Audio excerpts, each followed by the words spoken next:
Pemirsa, dalam live kita lihat wanita entrepreneur dan telah hadir di samping saya seorang wanita yang membawai hampir sekitar 1.000 pegawai dan juga menjadi direktur utama dalam 7 perusahaan nasional dan internasional. Dan umurnya baru saja 31. Kelahiran Medan, Naomi Susan. Selamat pagi, Naomi. Terima kasih hadir. Akhirnya ketemu juga mukanya gitu. Jadi sangat tersanjung nih kita bikin hadir seorang big boss, ya kan? Enggak, selalu lihat Abdul di TV. Sekarang baru ketemu. Selalu baca dan selalu dengar mengenai Naomi. Itu luar biasa. Oke, Naomi, segitu sibuknya, ya kan? Ingin saya tanyakan pertama kali dulu, saya waktu saat SD lah, apa cita-cita dulu? Waktu SD, maunya jadi insinyur pertanian. Insinyur pertanian. Insinyur pertanian. Kayaknya bahasanya keren gitu. Terus setelah itu berubah sesuai dengan keadaan. Waktu itu seneng berantem. Seneng berantem? Seneng banget, mainnya sama anak laki-laki. Jadi pengennya tuh jadi komandan. Nah jadi setelah itu beranjak dari SD, SMP memang selalu jadi hampir nyaris selalu jadi ketua kelas. Terus kalau misalnya ada upacara gitu maunya jadi komandan. Jadi ketua geng? Ketua geng, iya, bisa dibilang ketua geng. Terus akhirnya SMA tadi katanya mulai dagang properti, mulai main properti sedikit. Iya, udah mata duit, Pak. Ya kan? Apa yang bisa bikin motivasi? Apakah karena orang tua yang latar belakang memang bisnis, atau memang pelaku bisnis, atau mungkin? Kalau mungkin alasan utamanya sih pastinya because of situation and condition, ya, keadaan, and makes me like I have to wake up, I have to get up gitu. Dan kebetulan my auntie itu memang jago jualan tanah.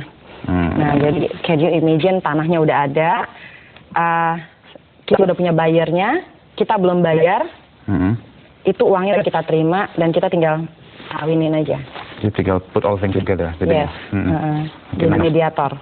Nah lalu Anda bisa dibilang seorang marketer in general ya, secara umum ya, dan juga haruslah bisa untuk menjadi seorang marketer yang baik haruslah menjadi seorang komunikator yang sangat baik, ya kan?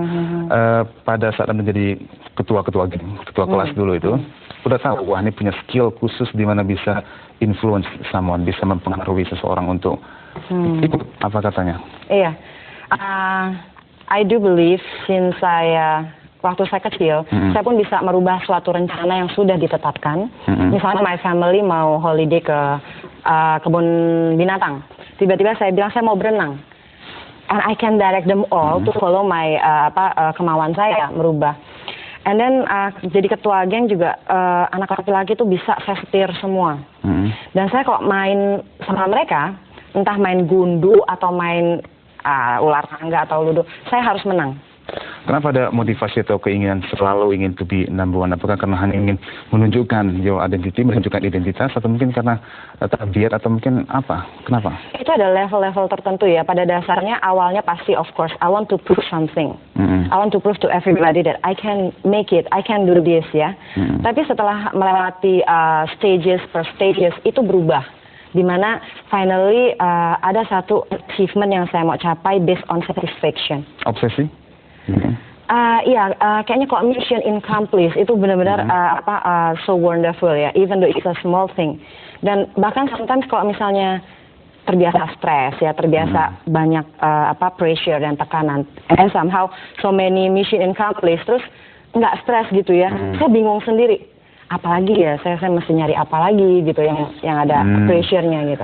Kalau latar belakang keluarga itu bagaimana? Apakah 3 dari 4 ya, saudara ya? Nah, sering dikucilkan, atau mungkin suka juga diangkat, dimanja? Sebenarnya saya sempat jadi anak bungsu ya, tapi ternyata keluar adik baru lagi. Jadi saya pernah disayang paling bontot gitu. Tapi setelah keluar adik baru, entah kenapa saya tuh bisa menjadi decision maker.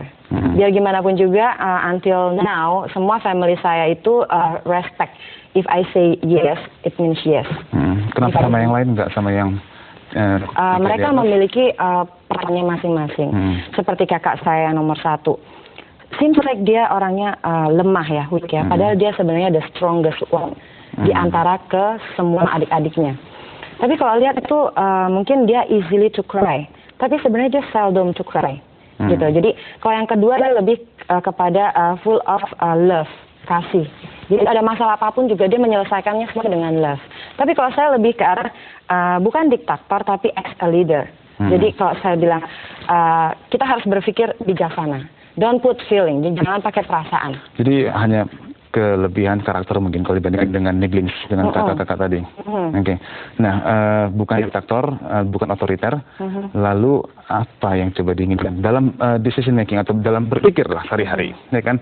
Kalau misalnya lagi jalan mau pilih baju atau mau pilih menu, apa yang mau dimakan dalam menu, mana lebih sering digunakan feelings atau logic? Kalau kebanyakan kaum hawa perempuan tentu menggunakan feelings.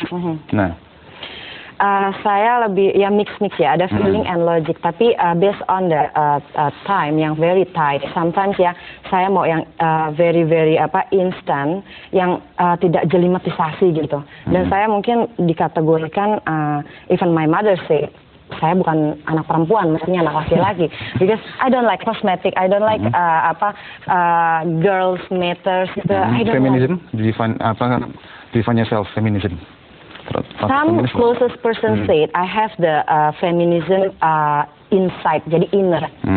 Tapi outer luarnya tuh kayaknya so brave ya, kayaknya nekat gitu, nggak pernah takut gitu ya. Tapi innernya tuh ya closest person said like that. I'm feminine. Sangat feminin tentunya dalam diri. Not really. Everything is so aja ya. Sering keluar nggak itu feminin dari dalamnya? Atau mungkin hanya dengan si paling dekat tadi? Kalau nonton film sedih tetap nangis, and kalau misalnya ada puppies, ada dog gitu ya yang dia tuh kesakitan gitu, I can feel the pain kayak gitu, sampai bisa menangis cuma untuk empathy juga kalau gitu. Iya. Luar biasa. Bisa kita kenalkan lagi bagaimana kisah-kisahnya dan juga apa kata komentar orang mengenai wanita entrepreneur setelah keluar yang satu ini. SMS sudah menanti dengan pertanyaan apa topik Midnight Live hari ini Jumat tanggal 24 Februari 2006. Di handphone ketik dulu MDL dan pilihlah A, B ataupun C dan lewat SMS kirim ke nomor 3944. Midnight Live akan kembali.